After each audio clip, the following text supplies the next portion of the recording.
Hello everybody and welcome back to ZakIsCinema. If you are incredibly lonely and have no one to talk to about movies, you've found the right place. Look at you, buddy. Come on. There's an open seat right next to us, okay? So if you find yourself struggling late at night to try and have someone to just explain the difference of your Letterboxd rating system and explain the differences between stars, sit right next to me, buddy. I'll listen to that. Yeah, so today we're continuing our first time watch review segment, and I thought it'd be cool. Let's just stick it with the Terminator movies. I mean, I sat through all of them, and a couple of them are pieces of trash like we're talking about today. So for anyone new joining us, these first time watch reviews, I'm kind of doing this thing where I'm taking a look back at some older movies, older franchises, classic movies, underappreciated movies, and looking at them from a perspective of someone who has never grown up with these movies. So kind of looking at it through those unbiased, non-nostalgic kind of viewpoint. So we've been sticking with the Terminator movies, so I thought it'd be fun to continue that on. Today we're doing a first time watch review of Terminator 3 Rise of the Machines. Now, Terminator 3 was released in 2003. It was directed by Jonathan Mastow this time, not Cameron. For writers, we got John Brancato and Michael Ferris right in the movie. Terminator 3 is starring, of course, Arnold Schwarzenegger. We got Nick Stahl, Claire Danes, and Christina Lakin. The plot for Terminator 3, Skynet sends a new TX Terminator, or Loken as they refer to it, which is a highly advanced Terminator. Send that back in time to ensure the rise of the machines by killing top members of the future human resistance, which of course includes John Connor. Then we're also following John Connor and the Resistance as the Resistance sends back a reprogrammed T-850 to protect John, Katie, and anyone else there. With all my reviews, I like to start off with a segment of why I'm even talking about this movie. So obviously it fits the category of first time watch review. Haven't seen this before. We've been doing some of the Terminator movies, so I thought we'd finish it up. I've always been kind of interested in this movie too, because you always hear about Terminator 1 and Terminator 2, but then you never really hear too much about the sequels. I feel like you hear a lot about maybe like Dark Fate just because of some of the crazy decisions that they make in this movie, but like Terminator 3, Terminator Salvation, it's just like, it's almost like they never even really happened. Like nobody really talks about that. And by nobody, I mean the subreddits that I follow. Let's be honest here. I was interested in checking this out because, again, you don't really only hear about the first two, don't hear much about this one. I also heard and read about that they needed to pay Arnold like $30 million for this fucking movie just to reprise his role as the Terminator. So that's never a good sign when you gotta pay your star, convince them to kind of come back, and that's like a good 30% of this movie's budget. You know, I bought the box set on sale, I think last Black Friday, so god damn it, I'm gonna get my money's worth. So, jumping into the positives for Terminator 3, I feel like a lot of my positives here are going to be like, well, I didn't think it was as bad as I've heard, as bad as I've read, or as bad as I thought it would be. So, I'll just preface that. My first positive I have here is I'm not really as negative on the female Terminator antagonist that we have in this movie. Sure, she's not like imposing or memorable like the other villains. However, she does have like this cool power, something that makes her different, like that shape-shifting technology. Like I feel like they did a good job about, you know, we got the Terminator, then the liquid Terminator, and now we got the liquid shape-shifting Terminator. Like each one is an upgrade from the previous. I liked that they added that change because now you can have the Terminator kind of like sneak around, act to someone else. Like it kind of, the movie doesn't really use that, but like the possibility was there, and I think it is a nice addition to our Terminator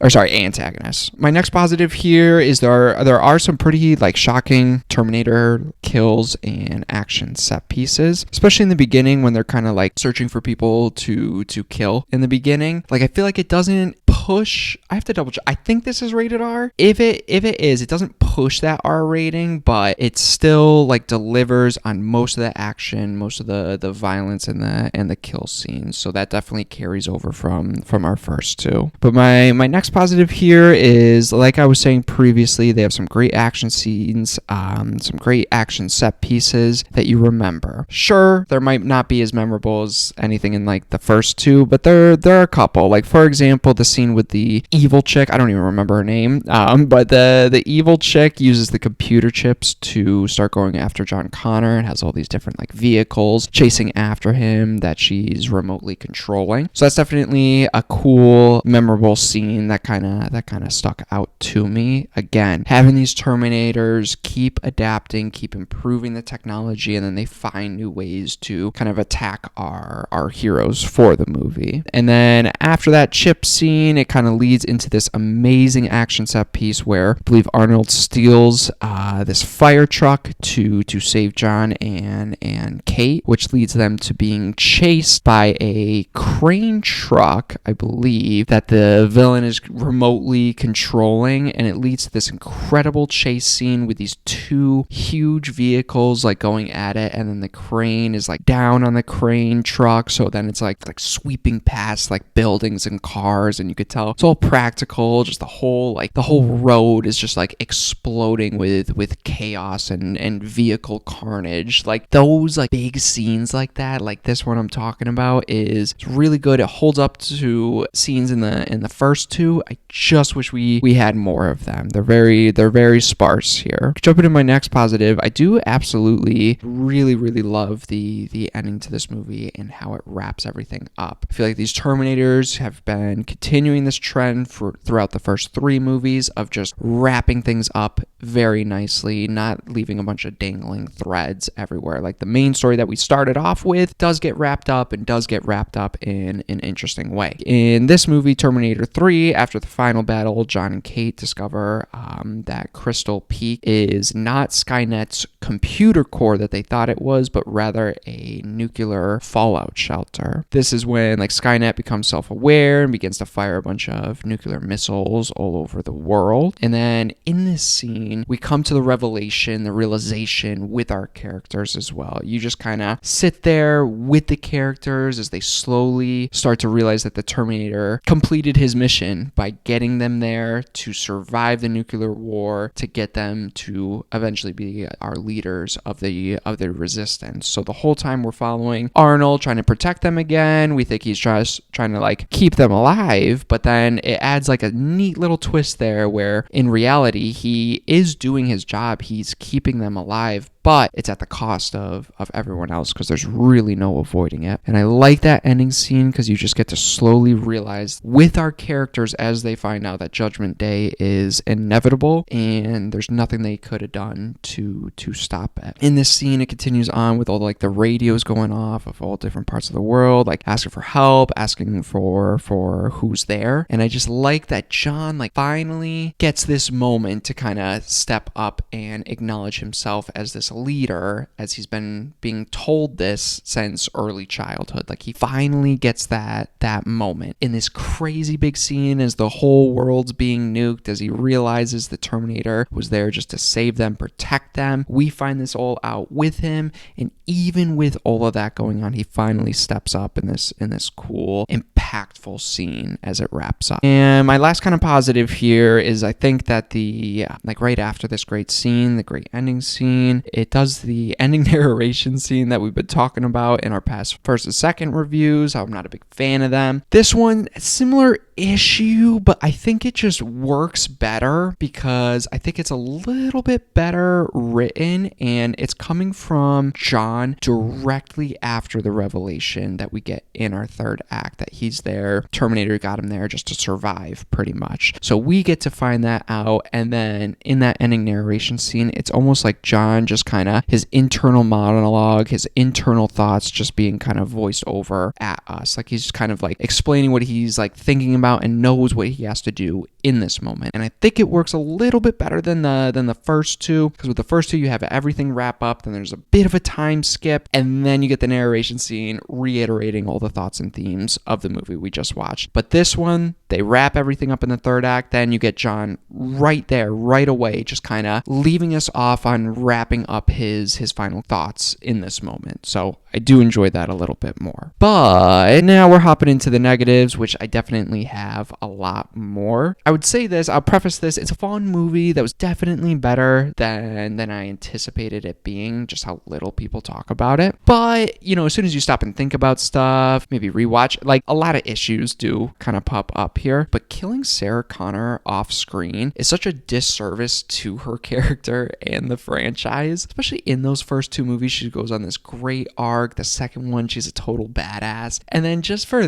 her to get killed off screen, and then, you know, we're still dealing with all this like Terminator shit. And I'm just kind of left there thinking like, okay, like I'm not mad that you killed her off. It's just like off screen just to rehash the first two movies and do all this shit again. So like her death, her arcs that she went through, like was it for something or was it not really for something? And then you just kind of kill her off screen. Don't even get like a cool like sacrifice scene or something. So I definitely had a big issue with that, because John gets to go on his arc without her, even though Sarah Connor was such a pivotal part of even setting up that arc to begin with. The next kind of negative here is the movie in general is just, trying to think of a better word than stupid, but it's stupid and repetitive. Again, the more you kind of think about it, doesn't work in that repetitive way from the first one to the second one, because like we talked about in the second one, Judgment Day, sets it up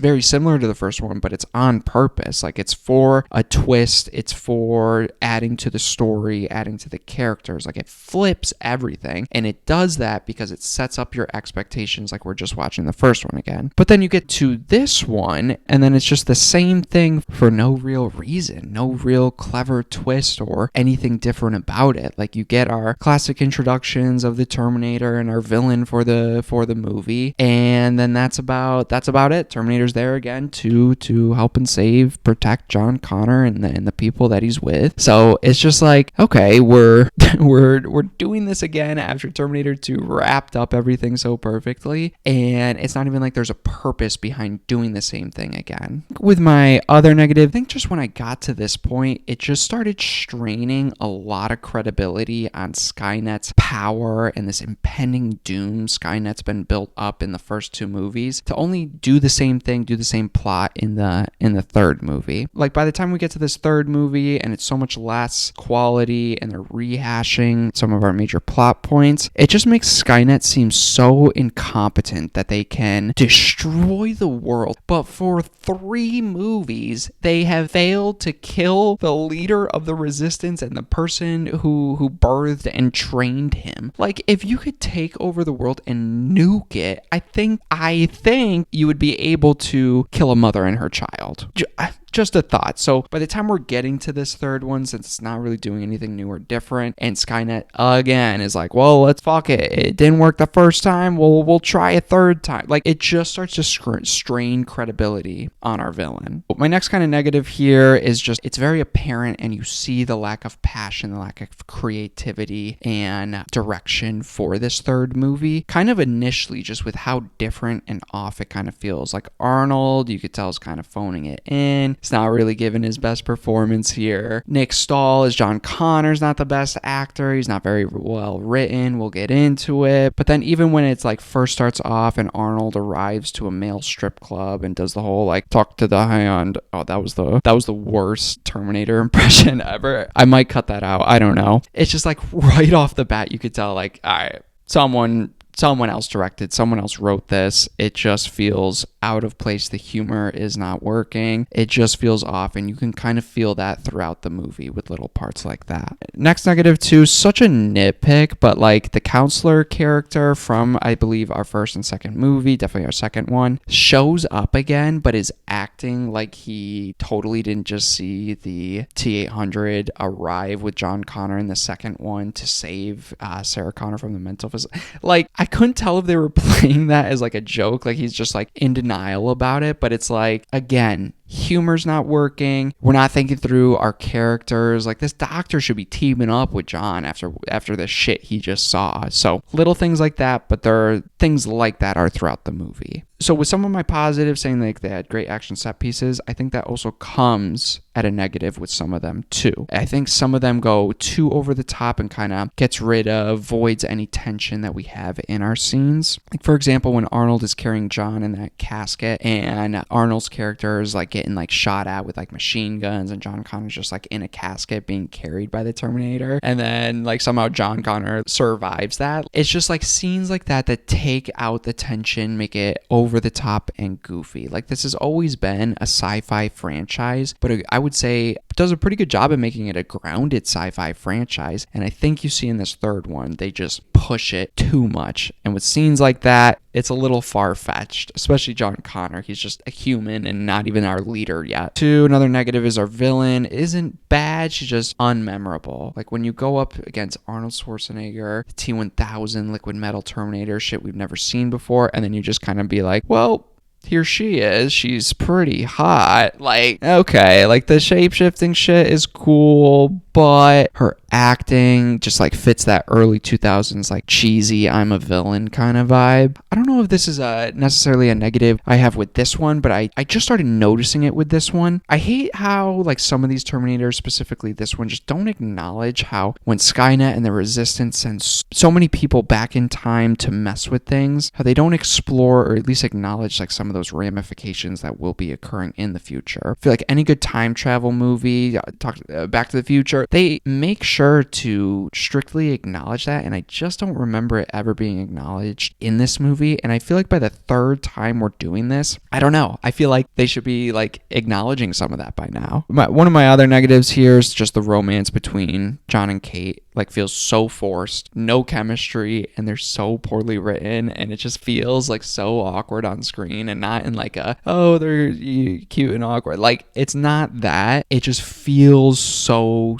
forced. Like, they end up together at the end, and after like the nuking shit's going down, they like hold hands. I get that trauma bonds people, but I think this bitch also just like had her boyfriend killed like that afternoon, at least within the same week. I don't know, just the feeling of making it forced romance, and then, you know, by the end you get that cliche like happy ending, but I'm like, dude, your boyfriend like just died, and you started this movie hating John Connor, and he's done nothing to kind of win you back over. Like, it's just one of those plot points we see in movies where it's like, all right, here's our two characters, they don't like each other, but they will by the end, and I didn't buy any of that shit. Another negative, kind of hopping off, you know, John Connor and Kate, is the character and actor of John Connor, Nick Stahl, just doesn't really work in this movie, and I feel bad for saying that, because on Reddit, I've seen people on Reddit just shit all over him, so it's like he wasn't given the best to work with, but I just don't buy him as this future leader of the Resistance. I think it's like kind of my issues with like the second one too, with that character of John. Just seem to never get it right. They never get what they've set up right with our character on screen. A bigger fan when Sarah was the main character in these movies and John was this like future legend. Like, I would have liked to seen Sarah like build John up. We don't get that in this movie, and now we're just stuck with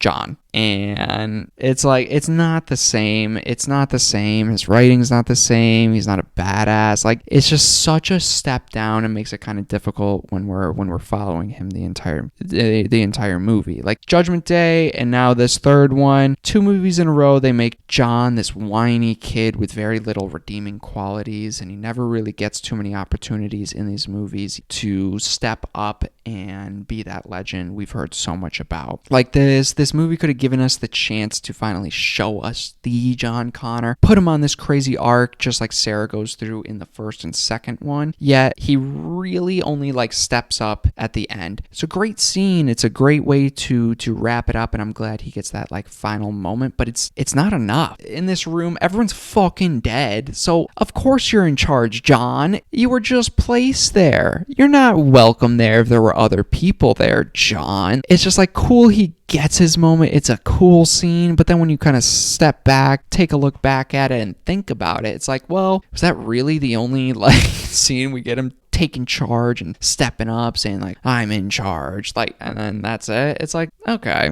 all right. Kind of going off that, like, just throughout the movie, a lot of his line delivery doesn't like fit, like, especially when he's like in the car with Arnold's character, and he's like, you don't remember me? What about like you don't remember hasta la vista, baby? Like, the way he says it, ooh, fuck it, like, it makes me cringe like so much. It reminded me of how I probably sound in like presenting in Spanish class, just, but that's kind of like my final negative here. I feel like I kind of went hard with a couple of the negatives, very like specific things, very general things as well. Like, overall, I just like the movie made me feel like it was okay. That's just what I'm left with, but I think that's almost like another negative because of how memorable the first two movies are, and I feel like it was so much easier for me to talk about those movies compared to this one, even though I just watched this one. And I think that's the frustrating part, is that it's just okay. Nothing is like crazy offensive or ruins like the first two movies, but it's not as enjoyable or as memorable as our first two movies. And this could have been a place to do something wildly different, because now we have the character of John Connor grown up, and yet we decide to rehash the first two, just not in a better way. For my rating for this movie, I have it as I own it, but only, like I mentioned, only because I have the cool on sale Terminator box set. But I wish it didn't take up room on my shelf, because I will never rewatch this movie again. I'm glad I saw it. I'm glad I got to experience past Terminator 2, but so far I'm just sticking with those first two movies. Terminator 3 is